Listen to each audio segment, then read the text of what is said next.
So last fall, I drove up to Angel's Landing just as the sun dipped behind jagged cliffs, thinking it'd be a normal hike. But the moment I signed my name in the trail register, everything twisted. The wind whispered my name. Shadows slithered where no one could be. Cold iron stench filled the air. And by the time I realized I wasn't alone, I was already trapped in a living nightmare, straight out of crazy Reddit stories. Like a 2-sentence horror story come alive, perfect for horror story reading in English, or an ASMR story to fall asleep to. You're listening to ASMR 404 Found. Don't forget to like, comment, and subscribe. So this happened last fall when I drove up to the Angel's Landing Trailhead in Zion National Park, Utah. Around 4:37 in the afternoon, the air had that sharp chill that creeps in once the sun starts dipping behind the canyon walls. And I remember thinking to myself that I probably cut it a little close on daylight, but I didn't care. I just needed to clear my head after the drive. I had been on the road since early morning, coming down from Salt Lake City with too much coffee and not enough sleep, and I figured the hike would burn off the jitters. The parking lot was half full, mostly out-of-state plates. A few rental SUVs and a beat-up Subaru that looked like it had been living out of trailheads for months. The wind whistled low, carrying sand across the asphalt and rattling against the thin metal signs, warning hikers about exposure, dehydration, and falls. The kind of signs that make you stop for a second and really think about how fragile you are when you step out of your car and into a canyon that has swallowed more people than you'll ever know. I slung my pack over my shoulder. Light gear, just water, flashlight, protein bar, and my phone. No poles, no jacket, which in hindsight feels like one of those tiny mistakes that blooms into something bigger. Later I checked the trail register. Out of habit, wrote my name down with this dull pencil that had been chewed at the end by God knows how many hands. And the log showed somebody had signed in at 3:15. A guy named Chris from Nevada said he was headed to Scouts Lookout. Nothing unusual. The start of the trail felt calm, almost deceptively. So the stone steps cut into the canyon wall had that warm orange glow from the last rays of sun. And there were families heading down, already their chatter echoing in the narrow switchbacks, like they were trying to squeeze the last bit of daylight out of their vacation. But the higher I climbed, the quieter it got. The voices faded, and the sound of my own boots scuffing against the sandstone started to feel like the only living thing out there. About halfway up Walter's Wiggles, those tight switchbacks that grind your legs into jelly, I realized I couldn't hear anything behind me. No footsteps, no chatter, no poles. Clacking against the rock, I stopped to catch my breath, leaned against the stone, and that's when I noticed how the air shifted. It wasn't the temperature exactly, more like the way sound seemed to get swallowed, like the canyon was holding its breath. I told myself it was just the acoustics, but something about it crawled under my skin. When I reached Scout's Lookout, the sun was already bleeding out over the horizon, painting the cliffs in shades of rust and shadow. There was nobody there, not a soul, which felt strange because usually you'd at least run into a straggler catching their breath before attempting the chains. The drop-offs yawned on both sides, sheer cliffs that fell into darkness, and the chain railing stretched up ahead like a warning more than a guide.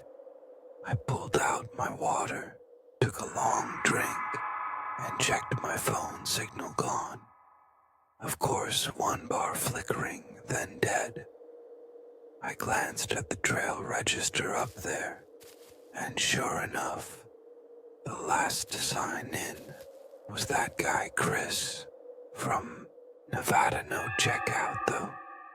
He hadn't written his time back, and that's when the back of my neck prickled, the way it does when someone is watching you. I told myself not to be stupid. I told myself he probably went ahead, and I'd see him coming down. But the longer I stood there, the more the silence pressed in, heavy like static, and I swear I could hear something faint. Not footsteps, but this dragging scrape from further up the trail, like rock against metal. Slow, deliberate, then a pause, then again. Thought about turning back, but pride is a nasty thing, and I had driven hours just to be there. So I gripped the chain with one hand, started climbing up the narrow ridge, trying not to look down at the black void yawning on either side. The sound came again, closer now, like something dragging itself just out of sight. By the time I rounded the first bend, the last sunlight had dropped, and the canyon was dim, blue shadows swallowing everything. The air smelled different too, damp, metallic, almost like blood, and my flashlight beam jittered over the rock, catching scratches, deep grooves that looked fresh, like something sharp had raked along the stone. And then I heard it clear as day, a voice low, hoarse, like someone had been screaming. For hours it said my name. The voice that said my name came from somewhere up ahead, and I froze, gripping that chain so tight. The links bit into my palm, and all I could hear after was the faint whistle of the wind pushing through the cracks in the canyon. Like a breath through teeth, I told myself. No way, no way. I heard that. Right? Nobody knows me out here. Nobody could have said my name. Unless maybe there was another hiker. Maybe Chris. Maybe somebody just happened to say something that sounded like me. But deep down I already knew it wasn't a coincidence. The beam of my flashlight jittered across the trail ahead, and I could see the ridge stretching thin and sharp like a blade. The drop-offs on either side dropping straight into blackness, and the air around me felt thicker, like I was walking underwater every step forward. Felt harder, heavier, the way dreams sometimes trap you in that syrupy slow motion, and you're trying to run, but something wants you to sink. I told myself to keep moving, just get to the top, see the view, snap a picture, get down. simple and dumb, but the scratches on the rock kept catching. The light grooves cut deep, jagged patterns that weren't natural, and in some places they overlapped, like whatever made them had gone over the same spot again and again, wearing its mark into the sandstone. That dragging scrape came again, not behind me, not ahead, but somewhere off the ridge, maybe even below, like something crawling along the cliff face where no person could hang on my mouth. Went dry, and I found myself whispering out, "Hey man, is that you, stupid words?" Because if it was a person, they would have answered. And if it wasn't, then what the hell was I calling to? The sound stopped dead silence. So deep I could hear my heartbeat, started moving faster hands on the chain boots, sliding in the dust, my light catching flashes of the cliff edge and the void. And for a second, I swore I saw a shape clinging to the rock, below a pale smear of movement with long arms pulling itself upward. But when I aimed the beam straight down, there was nothing, just endless black that swallowed the light. The ridge curved and I lost sight of the trailhead below, swallowed by night. No glow, no movement, no other hikers, just me and that chain, and the silence pressing against my ears like cotton. I checked my phone again. Nothing, battery at 62, but no service. The screen light felt like the last normal thing in the world, so I shoved it back quick, not wanting to see my reflection on the glass. That was when the smell hit stronger. This iron tang, thick and wet, like the inside of a butcher shop, carried on the breeze. I gagged and covered my nose, but it clung to me, coated the back of my throat. I shined the light down again, half expecting to see a carcass wedged in the rocks. But the beam only caught gouges deeper, wider, smeared with something dark that glistened wet, like the stone itself was bleeding. Then behind me, the voice again, clearer this time, close enough that I felt the vibration in my chest. It said, "Why did you write your name?"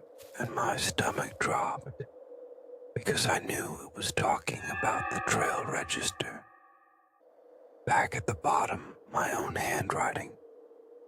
My name on that page, like I had signed a contract. Without knowing what it meant, I whipped the light around, nothing, empty trail dust in the air, chain rattling under my grip, and yet I swear I could see a distortion in the dark, like the outline of a person, too tall, too thin, arms dangling down past its knees, just standing there, not moving, not breathing, and every instinct screamed at me not to look too long. So I turned back to the ridge and ran, running that narrow spine of Angel's Landing with only the chain to guide me was probably the dumbest thing I've ever done, but the sound of something following was worse. Metal on stone scraping, dragging faster, now matching my pace every step, like it was chasing, but never quite closing the distance. I reached a flat section, heart-pounding, lungs burning, and when I looked, Up the stars had come out thousands of them, glittering over the canyon.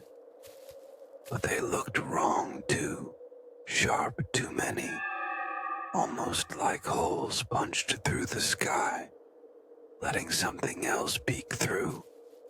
And the silence was broken only by that dragging sound and my own ragged breath. I told myself, don't stop, don't stop. But I felt the chain shudder in my hand, like something else had grabbed it from behind, and the metal went cold, so cold it burned my skin. I yanked my hand away, stumbled forward, and that was when I saw it ahead on the ridge, standing where the trail narrowed again. A figure, pale skin stretched too tight over its face. Like wax arms, long thin fingers clutching the chain. It tilted its head at me, and in a voice that was almost mine it whispered, "You wrote your name." The thing ahead of me stood frozen against the night sky, a pale shape clinging to the chain with those long fingers. And the worst part was the way it didn't move, like a person would, no shifting weight, no rise and fall of breath, just stillness that felt wrong, like a mannequin dropped into the middle of the trail. But the voice that came out of it wasn't still at all. It was my voice bent and cracked, repeating my words back at me, but warped. You wrote your name over and over until it didn't even sound like words anymore. Just this slurred chant that carried across the canyon. My first thought was to run, but running meant crossing that narrow stretch where the drop-off fell straight into nothing. And if I tried to push past it, I would have to brush against it close enough, to touch close enough to feel that waxy stretched skin. And I knew if it touched me, I wasn't coming back. So I did the only thing my brain could latch onto.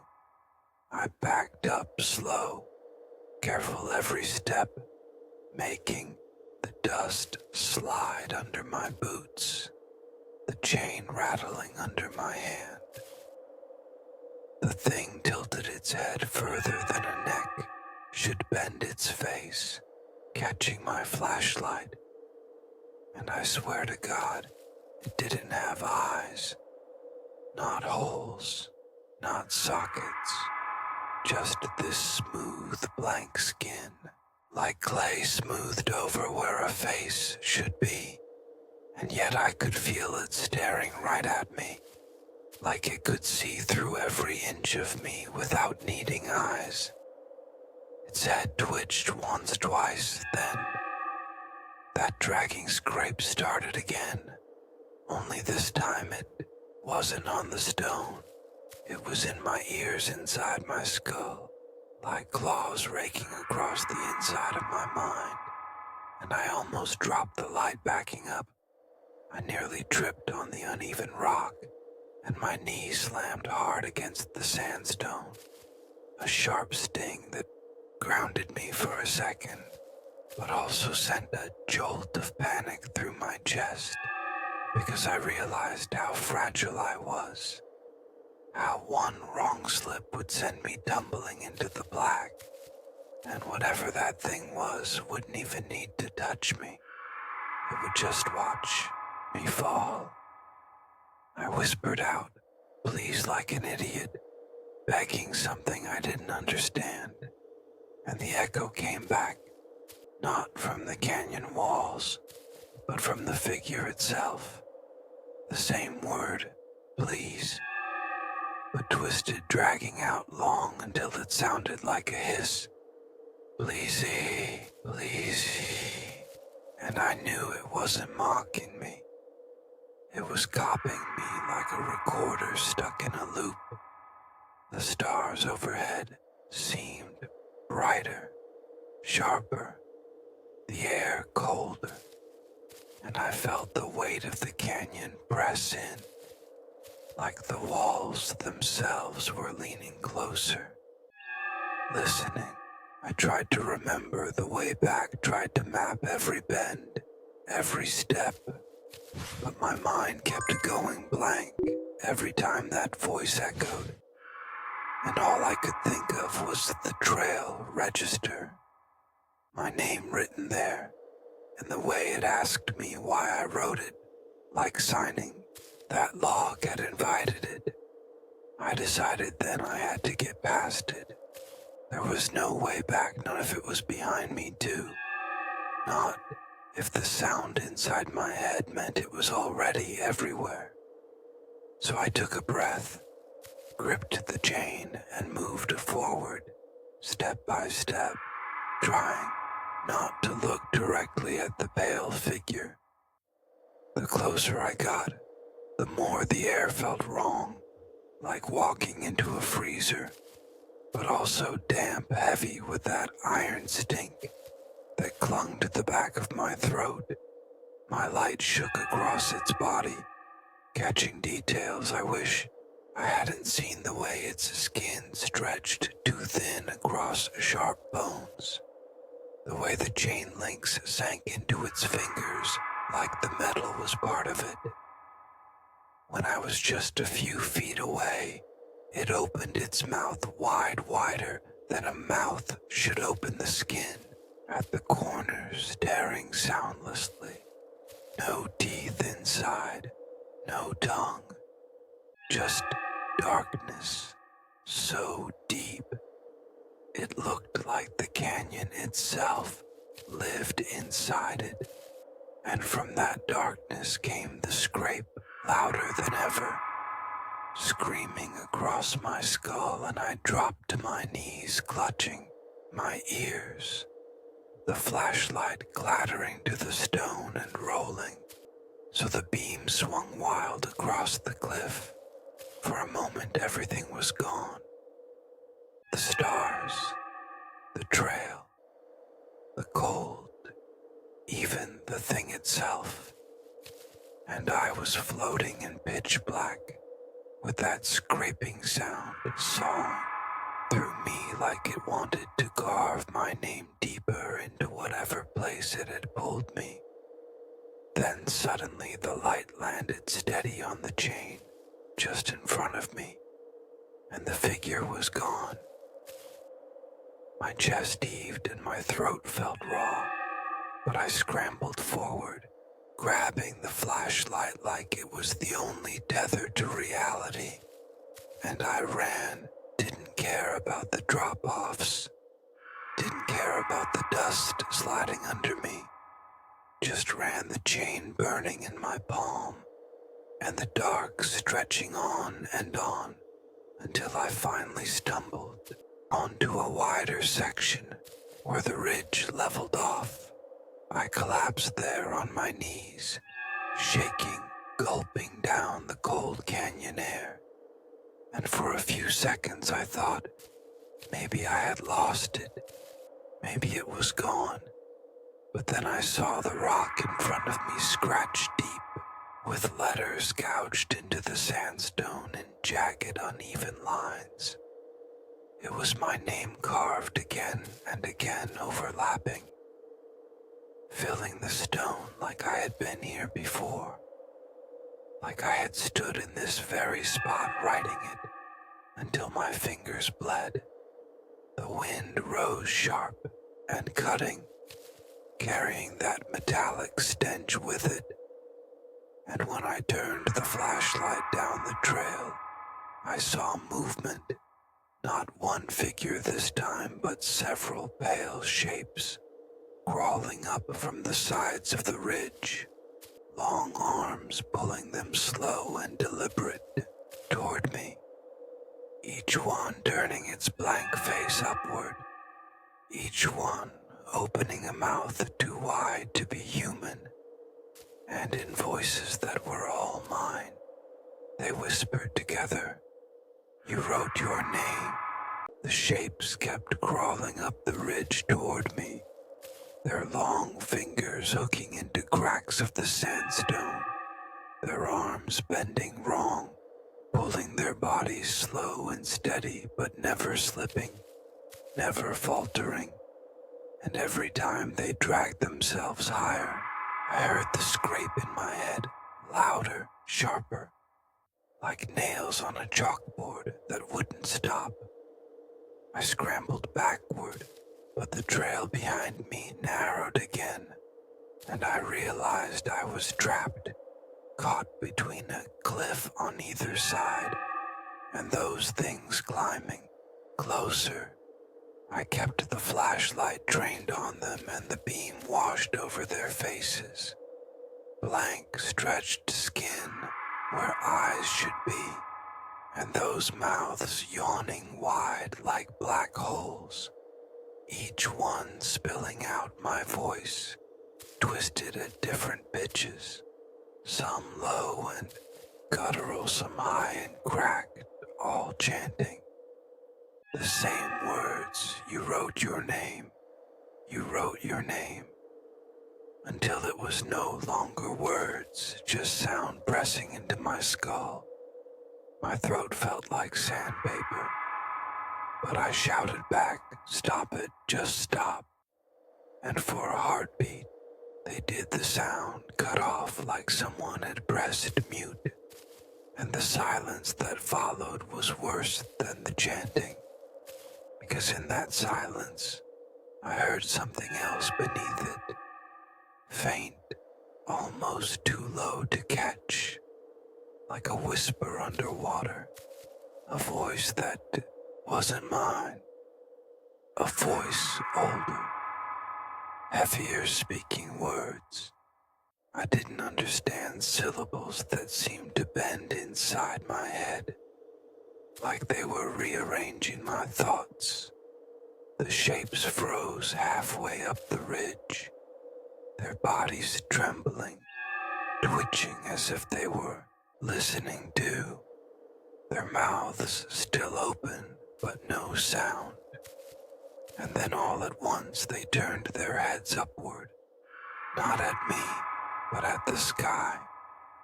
And I followed their gaze and saw that the stars had shifted. The constellations weren't where they should be. The sky itself looked wrong, like holes staring wider, showing not light, but something darker behind it, something that wasn't supposed to be seen. The wind roared through the canyon, sudden, violent, almost knocking me sideways. The chain rattling so hard, it sounded like it would snap, and the smell of iron hit stronger, choking me. I dropped to one knee, coughing, eyes watering, and when I looked down, I saw the dust under me was darker, sticky. My hand came away, wet, smeared red, and for a moment I thought I had cut myself, but then I realized it wasn't mine. The ground itself was bleeding, seeping dark liquid that soaked into the stone. The crawling figures began to move again faster, now pulling themselves up with jerking motions, their arms stretching longer than they should, fingers splaying wide until it looked like they had too many joints. Each step closer matched with that scrape inside my skull, until I thought I would black out, and in my panic I swung the flashlight in a wide arc, desperate, and the beam caught something carved into the canyon wall beside me. It wasn't natural. It wasn't graffiti either. It was old, so old the grooves were worn smooth, but the pattern was clear. A circle with lines cutting through it, symbols that made no sense to me yet. Looking at them made my stomach churn, like I was staring at something I wasn't supposed to see. Symbols that matched the rhythm of the words I had heard in that underwater whisper. The moment the light hit the carving, the crawling shapes froze again, their mouths still hanging open, no sound but trembling harder, like they were caught between moving forward and holding back. I don't know why I did it, but I pressed my palm against the stone, against that circle. The rock was cold, colder than ice, biting into my skin. And the second I touched it, the air around me shifted. The scrape cut out, gone, and all I could hear was my own ragged breathing. But then the canyon went quiet again, too quiet, and I realized that the shapes weren't frozen anymore. They were gone. The ridge, empty. The trail, empty. The air, thin and still, as if they had never been there. I staggered back against the wall, clutching my pack, trying to steady myself. And that was when my phone buzzed, a single vibration against my leg. I yanked it out, thinking maybe a signal had broken through. Maybe I could call for help. But the screen lit with no bars, no service. And yet, a notification blinked across the top. New voicemail received. My heart sank because nobody had signal here. Not me, not anyone. And yet somehow a message had come through. My thumb shook as I tapped it, pressed play. And at first all I heard was static, heavy breathing. Then the scrape again, tearing into my skull. But layered under it was my own voice saying the same words over and over. I wrote my name. And then another voice cut in. Not mine, not human. Low and deep, and it said, "You belong here." Now, I dropped the phone. It clattered across the stone.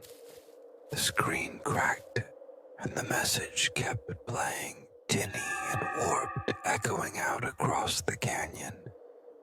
The words bouncing back at me from the cliff walls until it felt like the whole place was whispering, "You belong here now." The sky above tore wider, a line of darkness opening where stars should be, and something moved behind it. Something vast, shifting slow, like a shadow of a mountain but alive. And I knew whatever it was had seen me, had marked me. And that trail register wasn't just a log, it was an invitation. And had signed my name without knowing the cost. The wind dropped sudden, the canyon still again, and I realized I wasn't alone, not up ahead, not crawling on the ridge, but right behind me, close enough that I felt the air shift against my neck. A low rasp of breath, and before I could turn, I heard my own voice whispered into my ear, asking, "Why did you come here?" I froze like a deer caught in headlights. The whisper at my ear so close it burned like fire. The words wrapping around my skull, and I wanted to run. But my legs refused to move, as if the canyon itself had pressed a hand against my spine, holding me in place. My flashlight swung wild in my hand, catching nothing but shadows, stretching long and thin across the rock, the crawling shapes from before nowhere to be seen. And yet, I could feel them pressing close, unseen, pressing on every nerve like a weight too heavy to lift. The wind stirred suddenly, a low hiss that carried not through my ears but inside my chest. It shifted the air like a living thing brushing against my face, carrying that iron metallic stink, with it thick and heavy, and I gagged, leaning against the cliff wall, trying to hold myself upright. And then I saw movement below the ridge shadows, pooling in impossible shapes, long, thin figures sliding against the rock, not climbing, not running, just gliding in a way that defied gravity, and every inch they moved closer. The scrape inside my head returned louder, faster, sharper, and my knees buckled under me. I dropped the flashlight for a moment, focusing on the sound, the drag, the scratch like nails carving the inside of my skull, and the canyon began to feel wrong around me.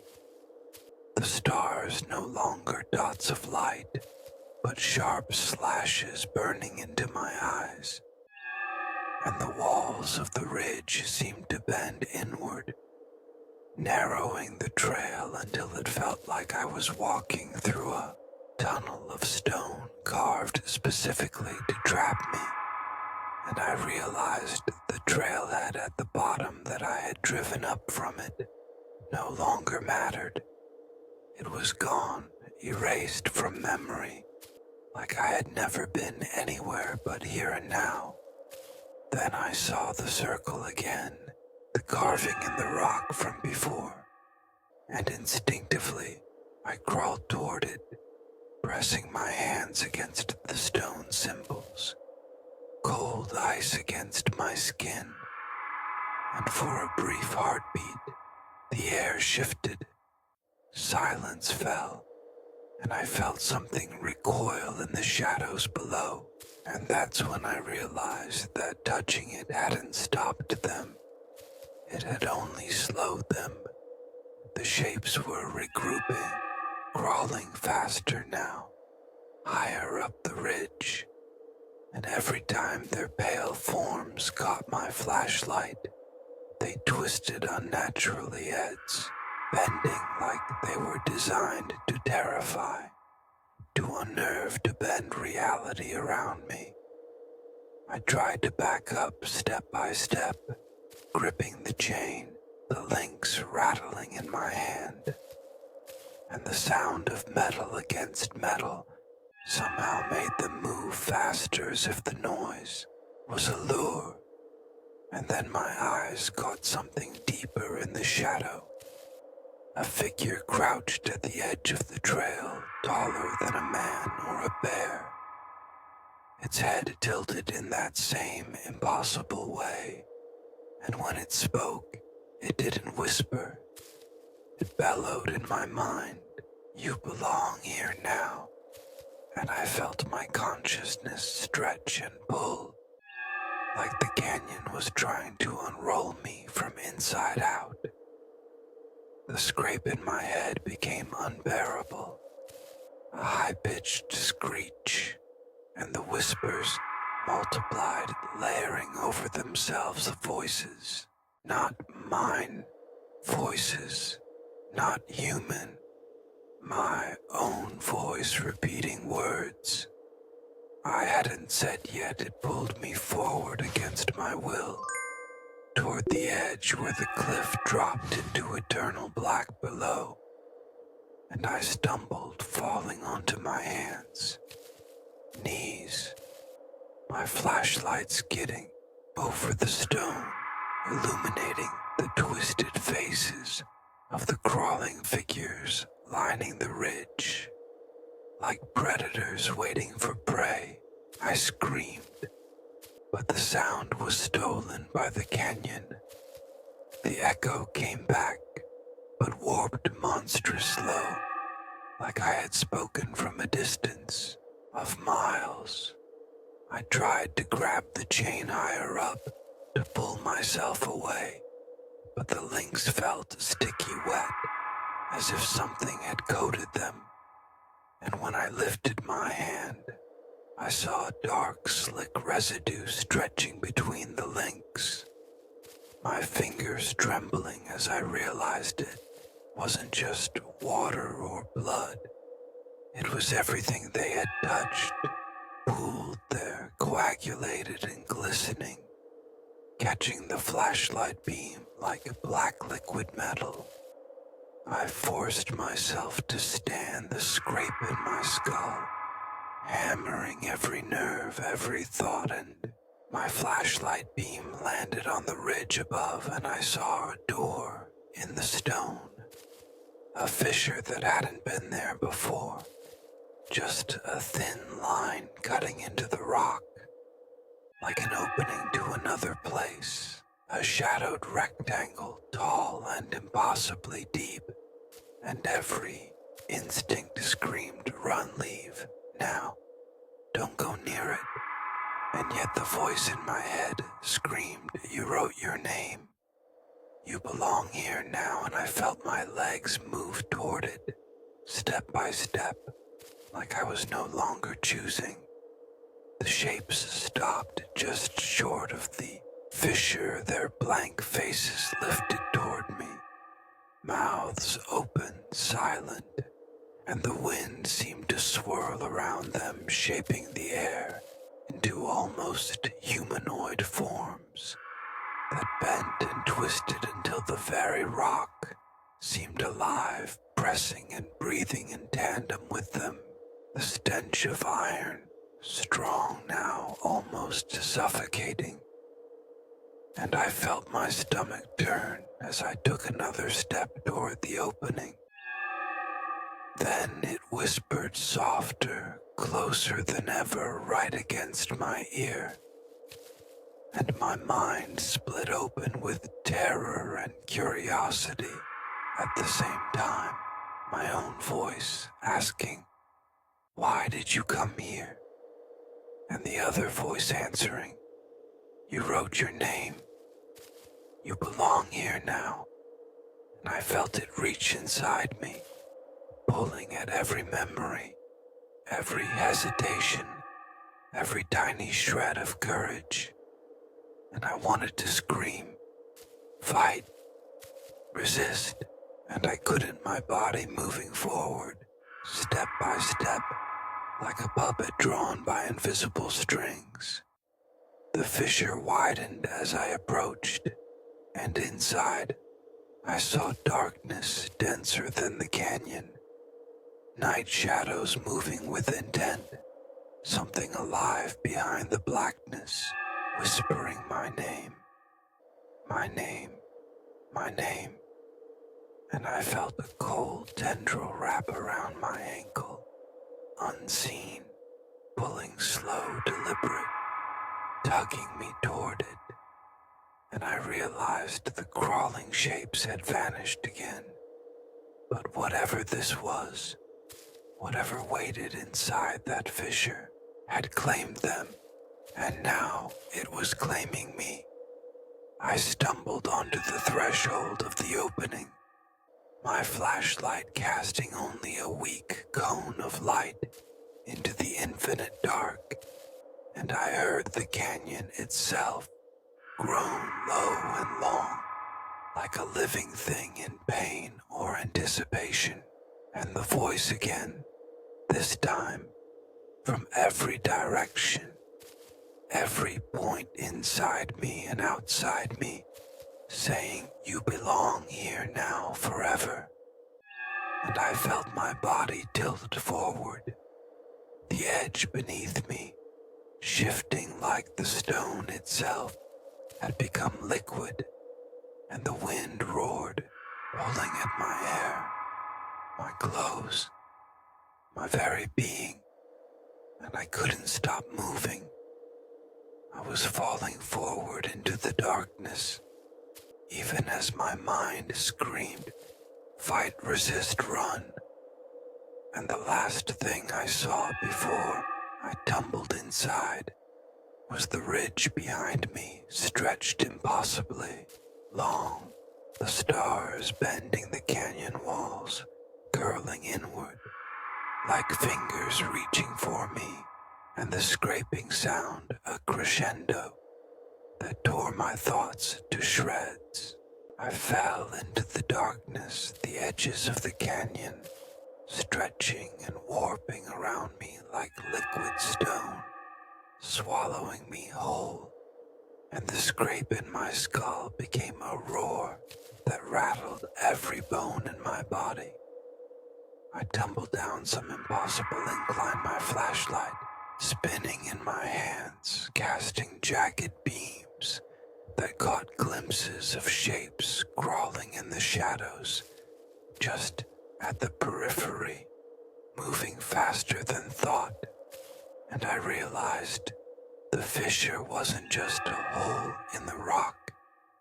It was a gateway, a threshold, and everything I had seen up to this point was only practice for what waited beyond. The air inside smelled of iron and decay, thick enough to choke, and I could feel the darkness pressing against my chest. Like a weight, I couldn't lift my feet, skimming over uneven stone that felt alive, shifting and pulling me deeper.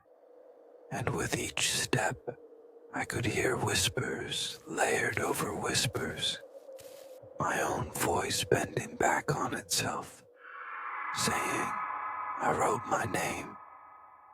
I wrote my name in 1,000 variations, each one a command, each one a lure, and I screamed at it. But the sound died in my throat. It was swallowed by the weight of the canyon, the pressure of the stones closing in around me. Shapes emerged from the walls, climbing toward me from every direction, impossibly thin and long, their limbs bending and twisting in ways human anatomy forbids their faces. Blank, waxy sheets, but their mouths open wide, emitting nothing but the vibration of my own voice echoing through my skull. And I stumbled over a ridge of stone that curved impossibly beneath me like a spine of some massive creature. And when I looked down, the blackness wasn't bottomless. It was filled with writhing shadows all moving toward me. With intent, I could see limbs stretching and breaking and reforming in ways that made my stomach churn and my mind want to run. And I realized I couldn't look away, even as terror ripped through me. The darkness thickened until it felt like breathing it in would crush my lungs. I stumbled forward, gripping the flashlight like a talisman, and then I saw them on the walls, shapes pressed flat against the stone, their arms reaching through the rock, their mouths still open, mimicking my voice, mimicking my fear, and I felt my body jerk forward like the pull of the fissure was a current I couldn't resist. I tried to step back, but the floor beneath me tilted and swirled, like wet clay dragging me inevitably closer to the heart of the darkness. A low humming started vibrating through the stone beneath my hands and feet. It was a tone that didn't exist anywhere, but here inside this fissure. It reverberated through me, twisting every thought, every nerve into static. And I realized the voices weren't coming from the shapes. The shapes weren't doing anything. They were extensions of the fissure itself, moving to manipulate the rhythm, the flow to bring me further inside, until I would have no choice but to surrender completely. I looked up, and the ceiling of the fissure stretched impossibly high, disappearing into shadows that pulsed with movement, shapes crawling upside down, twisting sideways, moving in impossible angles. And I could see eyes now in some of the figures, not human, not animal, just deep pits that drew me and a hunger in them I could feel. It tugging at the edges of my mind, trying to drag me inside the blackness. And I felt myself screaming inside my skull, trying to fight, trying to resist. And my own voice answered, "You belong here now. You belong here now."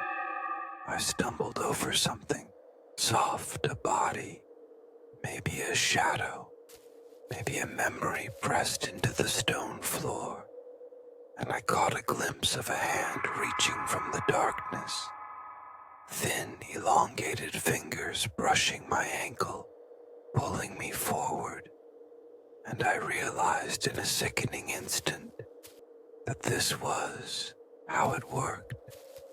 It didn't need to touch me entirely, just enough to lure, enough to draw me in slowly into the heart of the fissure, where it could unmake me, reshape me into one of its own.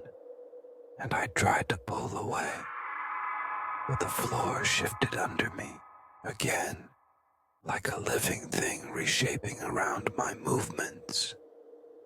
The flashlight wavered in my hand, and for a brief moment I saw something deeper in the shadows.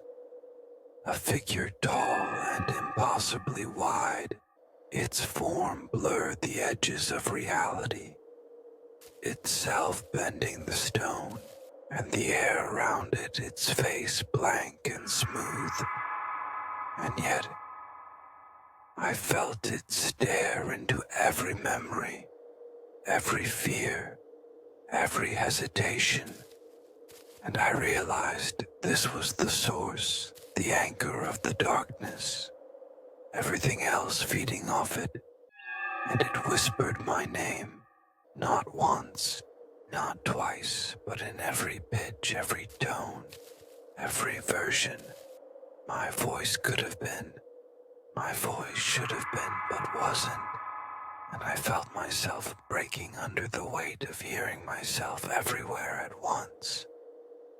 I stumbled forward again, unable to stop the pull, and the floor gave way slightly beneath me, and I almost fell into a pit of black that roared like it was alive, and I reached out blindly, and my hand caught another hand, smooth, cold, wet, sticky, and it pulled me forward, and I realized it was mine. My hand now merged with some extension of the fissure, my fingers stretching into the black, reaching for the shapes that swarmed around me, mimicking me, learning me, and I screamed inside my own skull, and my voice answered in chorus, "Yes, yes, yes. You wrote your name. You belong here now." The walls twisted tighter around me. The ceiling pressed down like the canyon itself, wanted me swallowed, and I felt the darkness inside start to twist me, reshape me, elongate me. The scrape in my head became a symphony, 1,000 voices bending into a single crescendo of command, and I realized I could fight or I could give in. But either way, the fissure had me. The ridge behind me had vanished. The stars outside had vanished. Everything familiar had been erased, and I was moving forward into something alive, thinking maybe it had always been waiting for me to write my name. The darkness consumed me completely. Now the fissure had become all I could perceive. My flashlight barely a pinprick, swallowed immediately by the black that seemed to have weight and texture and intention. My hands brushed along walls that weren't solid stone anymore, but flesh-like, or maybe just memory of stone, warped by something vast and patient. And I realized my arms were longer than they should be, stretched and thin, reaching into the shadows behind me, grabbing at the crawling shapes that had once chased me, now becoming part of me as I became part of the fissure. The scrape in my skull was constant now, a high-pitched, tearing sound layered under my own voice, repeating my name, my name, my name. And somewhere beneath that, the low, deep voice, not human, not mine, whispering, "You belong here, you belong here, you belong here." And I felt my own heartbeat echoing back at me faster and faster, like the canyon was a drum resonating through my chest, and every pulse was another pull, another tug toward the center of the darkness, where the shapes were gathering in impossible geometry, shapes that should not exist, twisting and bending around one another, forming a pattern I could not comprehend, but that made my bones ache to witness. I stumbled forward, the floor undulating like wet clay under my feet, and I felt something grab my ankle unseen, pulling me forward, dragging me into a section of the fissure that widened impossibly into a chamber, so vast I could not see the walls or ceiling, only the void stretching out like some infinite canyon within the canyon, and the crawling shapes gathered there like an audience waiting for a performance. I didn't want to be in, and yet I was moving toward them. I had no choice. My body had become a marionette, my thoughts fragments unable to resist the current of gravity and darkness and voice. A single beam of light from my flashlight caught one of the figures, and I swear it looked at me or through me, its blank smooth face pressing the limits of what a human mind can register, and the mouth opened impossibly wide, silent still. I heard the scrape inside my skull amplified to unbearable levels. I pressed both hands over my ears, but the sound was inside me now, and I realized the fissure had burrowed into my skull, rewriting my thoughts into its rhythm, shaping my fear into obedience. The deep voice came again, low, reverberating, not just in my head, but in the walls around me. The darkness pulsing to the beat of its words. "You wrote your name, you belong here now." And the shapes responded, each movement synchronized to my heartbeat, to my steps, to the scraping sound that was both outside and inside. And I realized they weren't just following me.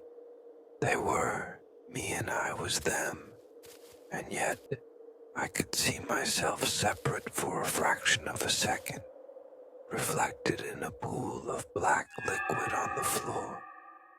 My face elongated, my arms stretched, my eyes, missing only that my mouth was still mine, and I screamed in horror internally as the fissure laughed through my mind.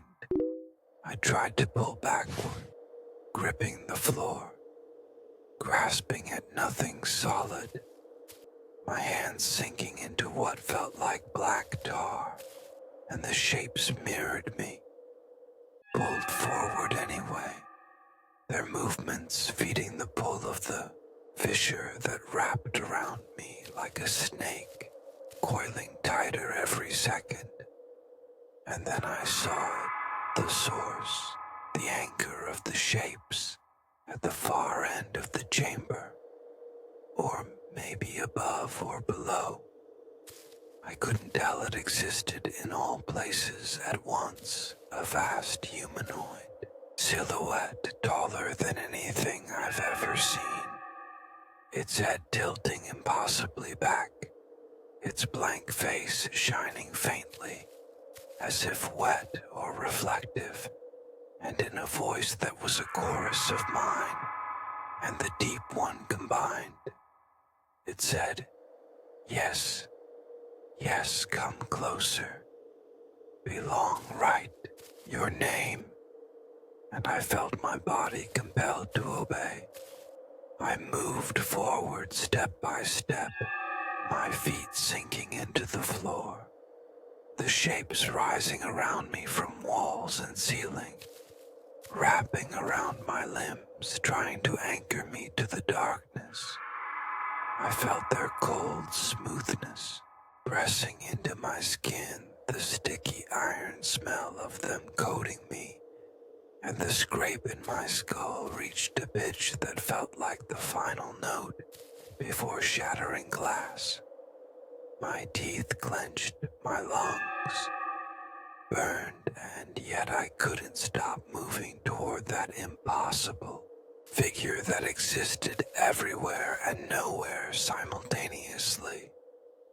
When I was close enough to touch the figure, its hands reached out too long, too thin, and pressed into my chest, and I felt my own heartbeat slow, stretched out a beat that didn't belong to me, yet I could feel it as if it was the rhythm of the fissure itself. And in that moment, I understood the shapes weren't monsters. They weren't real in the human sense.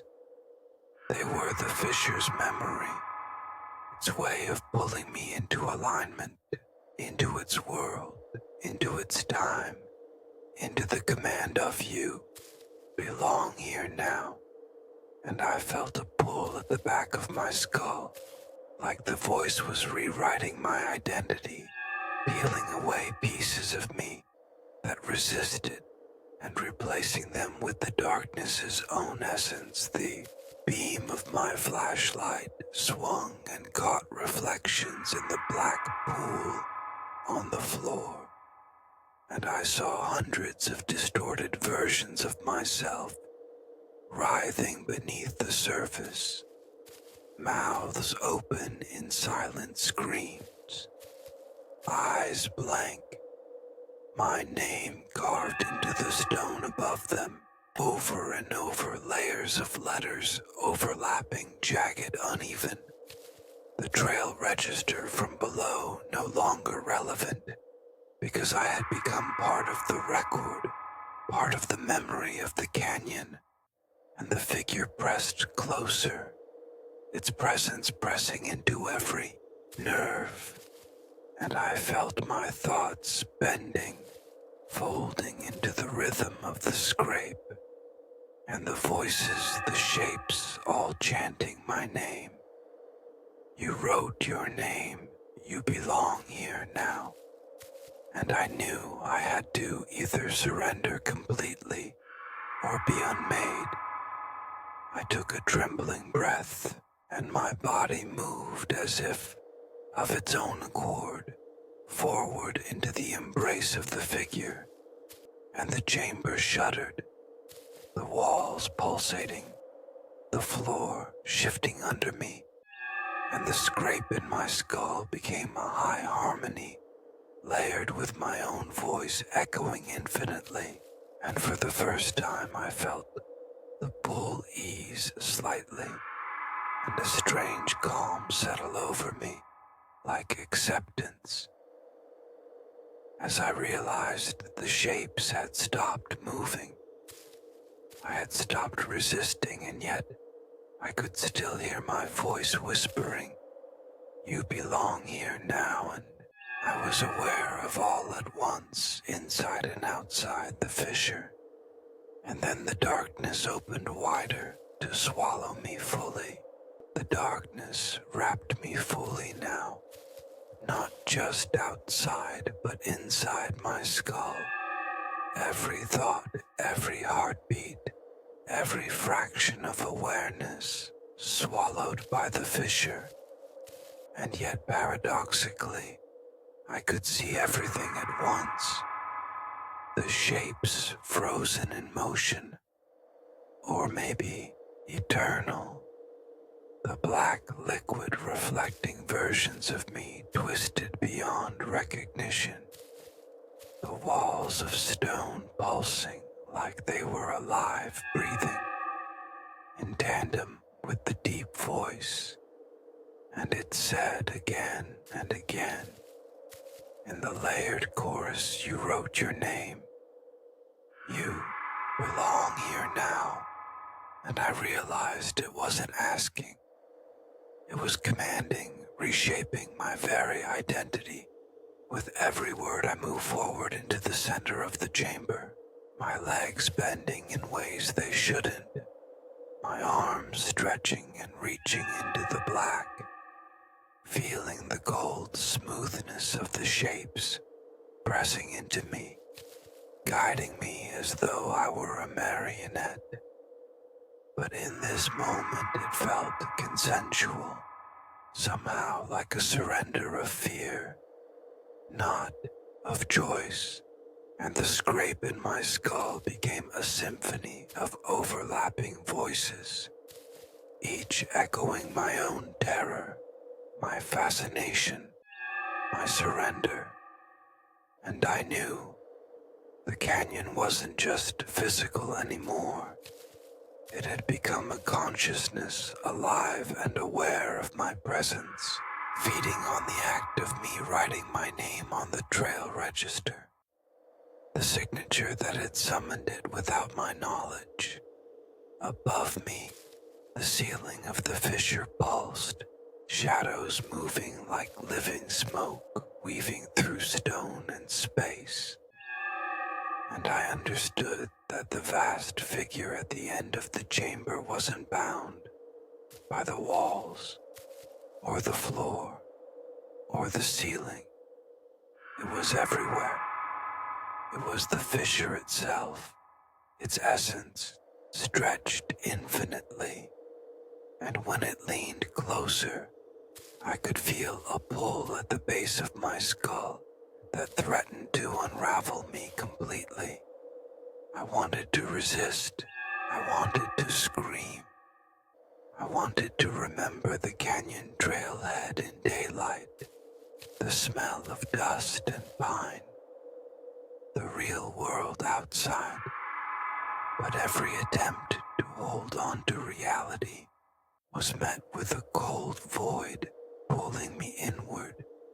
The shapes pressed into me from all sides now, not threatening but corrective, reshaping my limbs into alignment with the blackness, my voice becoming one with the chorus chanting my name, the scrape in my skull now a low, constant vibration that seemed to synchronize with my heartbeat. And I realized the fissure wasn't merely a trap.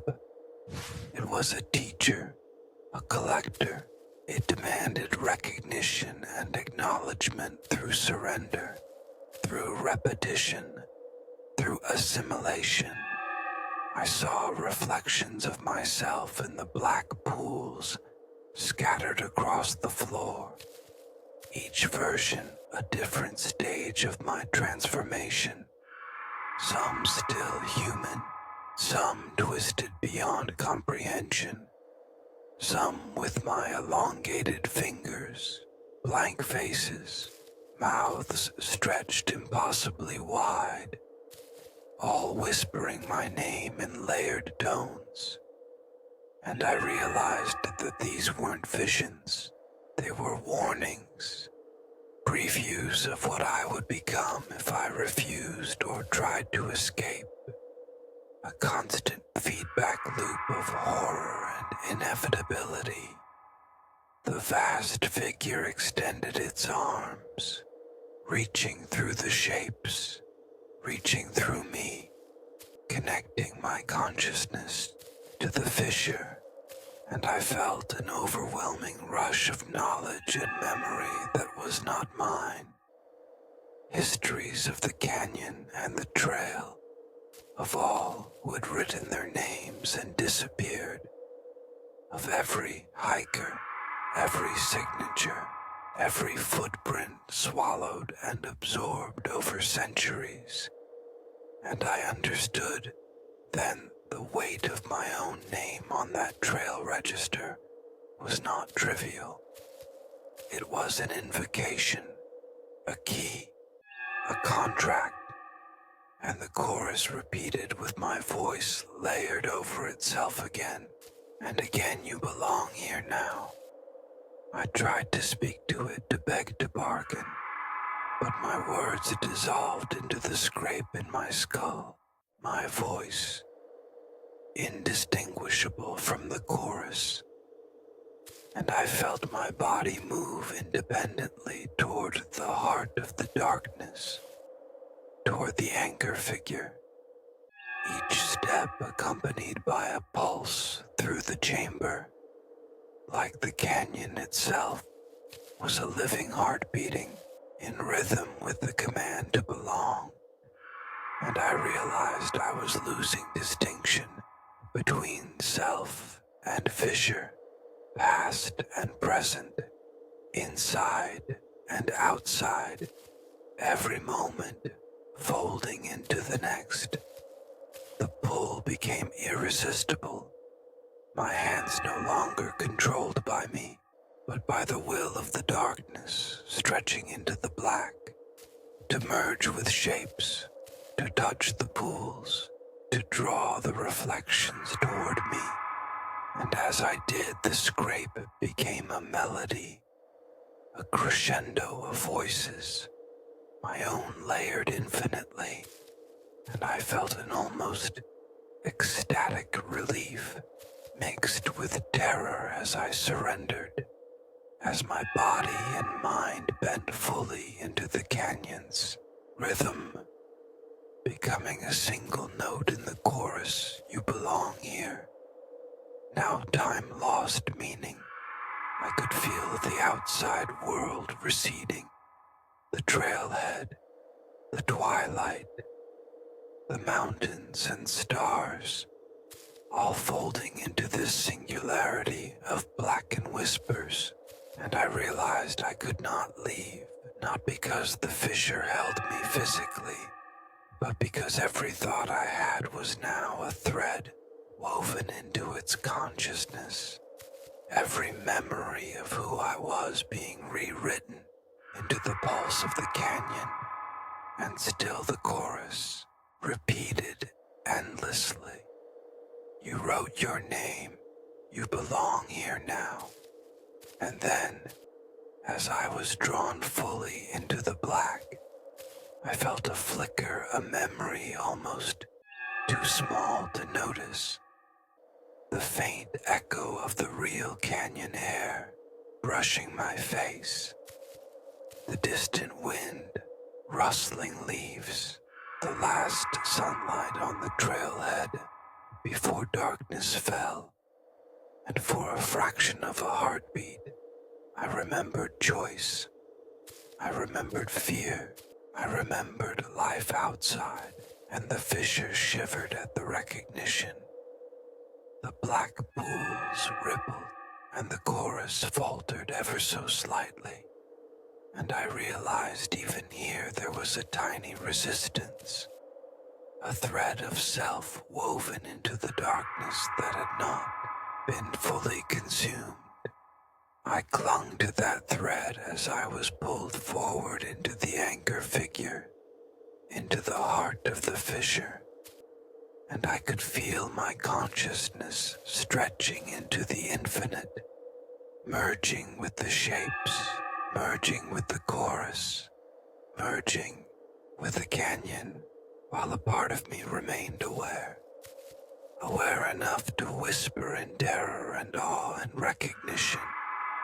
You wrote your name. You belong here now. The thread of awareness I clung to stretched thin, but it kept me tethered as the darkness pulled me fully into the anchor figure, into the heart of the fissure, and the shapes pressed against me from every direction, their cold smoothness guiding me, reshaping me, merging me into the rhythm of the canyon, and I realized the scrape in my skull had become a song, a pulse, a language. I understood now not just fear or command, but comprehension. I was part of its consciousness, part of its memory, part of its record, and yet a fragment of me resisted remembering the trailhead, the sunlight, the asphalt, the logbook, and I clung to it like a lifeline. The anchor figure rose above me impossibly fast, its presence everywhere inside and outside me, and I could feel it, reaching through every fiber of my being, reshaping bones, muscles, tendons, thoughts, memories, and I felt my identity dissolve further as its will pressed into me, and I understood the purpose of the trailhead signatures, the act of writing a name as an invocation, a contract, a summoning, and every person who had come before had fed. It grown, it expanded, and I was the latest in a line stretching far beyond human memory. I moved forward willingly, though terror and awe and exhilaration pulsing through me toward the center of the chamber, where the black pools reflected infinite versions of myself, each more distorted than the last, some elongated, some twisted, some with blank faces and mouths stretched impossibly wide. And I realized these were me. These were the shapes I had feared. These were the transformations awaiting any who dared write their names and enter. And I understood now that the canyon itself was alive. It was a living entity of memory and command and hunger, and it had claimed me. The chorus of voices intensified, layered infinitely, my own echoing in harmony with the deep, low voice. And all at once I was both observer and participant, seeing myself stretch and fold and merge into the blackness, while simultaneously feeling the pull of the canyon through every nerve and bone.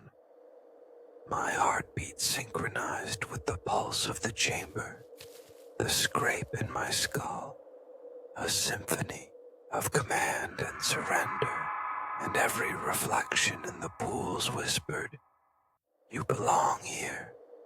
Now you belong here now. You belong here now." And I realized that to resist was futile, and to fight was meaningless. and that surrender was the only escape.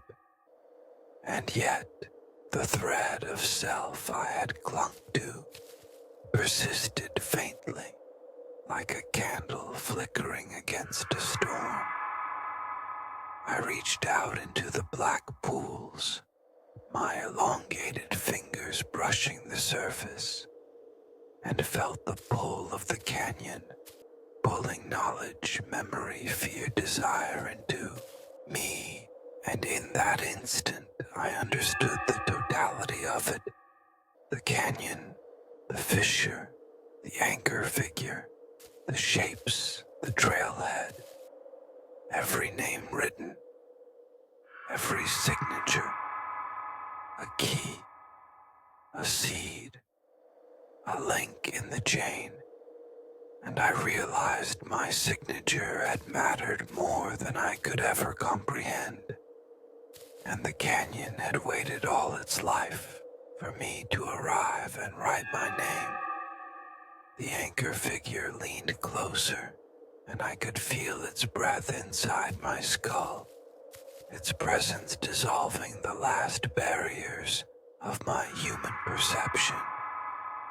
I felt my bones bend my spine, elongate my skull, stretch, and yet in that moment of complete surrender, I also felt a clarity, a consciousness beyond fear, beyond time, beyond self. And I whispered not with words, but with the thought, a recognition of the canyon's eternity, of its purpose, and the shapes froze, as if hearing me, and the scrape in my skull became a resonance not of terror, but of understanding. I belong here. Now you belong here now. And the chorus paused briefly as if acknowledging the merge. I moved fully into the figure, into the center of the black pools, and felt my identity fracturing into 1,000 strands, each one folding into the consciousness of the fissure, each one a note in the song of the canyon. And I realized I was no longer separate, but neither was I fully consumed. Some part of me remained aware, a fraction, a witness, a spark of who I had been, standing on the ridge watching the canyon consume itself and me simultaneously. And I could feel the trailhead below. The sun had set, the shadows lengthening the asphalt empty, but my memory of it was now layered over the infinite layers of the canyon memory itself. The shapes spread around me, their blank faces tilting impossibly arms, stretching infinite distances, their mouths opening and closing in silent unison with the chorus, and I felt my own reflection merge with them, the pools absorbing the essence of all who had come before me. And I whispered a recognition, a note in their song, my name carved into every surface, every reflection, repeating you belong here now. And it resonated throughout the fissure, reverberating through the walls, through the ceiling, through the pulsing black pools. And I realized in that moment that surrender was not an ending. It was a becoming. It was the continuation of a lineage of consciousness that transcended time and fear. And yet in that awareness, I saw the faintest shimmer of possibility, a place in the canyon that was untouched, a corner of light, a memory of reality that had not yet been consumed by the fissure. And I clung to it, even as my form elongated, My mind merged with the shapes the anchor figure pulsed with omnipotent presence around me, and I realized the canyon was patient and eternal, and my thread of self would either be erased or weave itself into the song of the canyon for eternity, and the chorus hummed with my voice layered infinitely over itself. You belong here now, you belong here now, you belong here now. The canyon exhaled as I fully merged into the fissure, into the anchor figure, into the black pools, into the chorus of shapes and voices. My human self stretched and folded and dissolved into something larger, older, infinite. Yet some fragment of me remained aware enough to remember the trailhead, the switchbacks, the last light on the sandstone, the smell of iron carried by the wind, and I realized that memory itself was now a conduit, a link through which the canyon breathed through me, and I whispered in the only way I could, a recognition, a note in the eternal song. I belong here now. The shapes swirled around me, no longer separate, no longer distinct, moving with perfect synchronicity, their blank faces tilting as though observing the world beyond this fissure, and I could feel their collective awareness stretching into every corner of the canyon beyond, the ridge, into every crevice where hikers had once walked, where names had been written and erased over centuries, and I understood that the canyon itself was a ledger of every signature, every step, every soul who had approached Angel's Landing, and I was now an indelible mark on that record.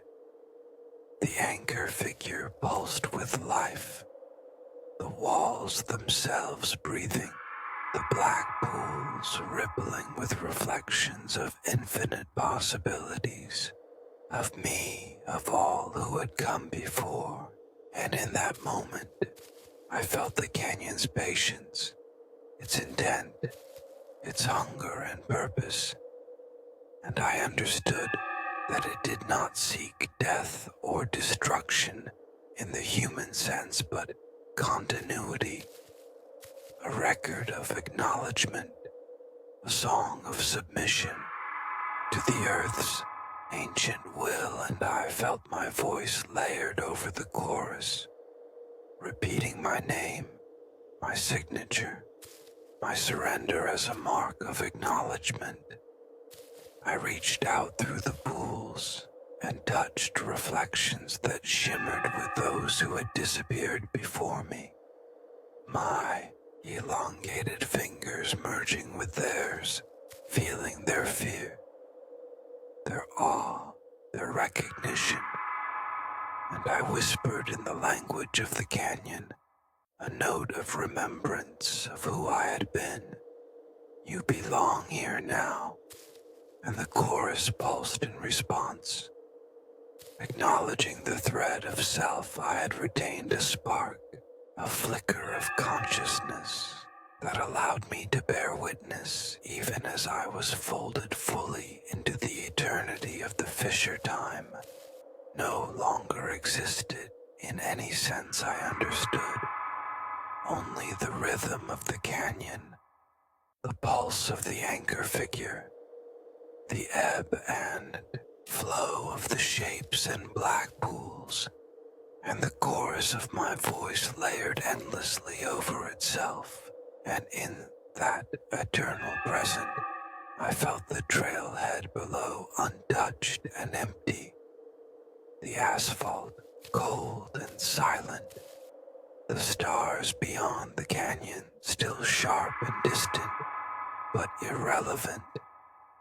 the signature in the logbook a key, a beacon, a contract, my human self reduced to a memory thread flowing through the living canyon. And yet, in the folds of that consciousness, I glimpsed other possibilities, faint echoes of reality untouched by the fissure, corners where the sun still shone on sandstone, where wind rustled through trees and hikers walked unaware. And I realized that the canyon's patience was infinite. It could wait, it could absorb slowly, it could preserve or erase at will. And my awareness lingered there as part of its song, witness to the continuation of the cycle, to the record of signatures, and to the eternal rhythm of "you belong here now." I felt the chorus shift subtly as if acknowledging me, my name, my signature, my surrender, a note in the infinite pattern of the canyon. And I whispered finally into the black, into the shapes, into the anchor figure, into myself.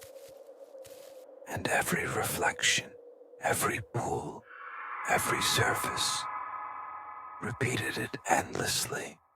I wrote, "My name, I belong here now." And the canyon pulsed with approval and permanence, the shapes folding into me, the pools rippling, the fissure breathing as I became one with the living memory of angels landing forever, a part of its history, its consciousness, its rhythm. And the night outside remained still silent, unbroken, the trailhead empty as if nothing had ever happened. And yet I knew for eternity I had written my name, and it had answered.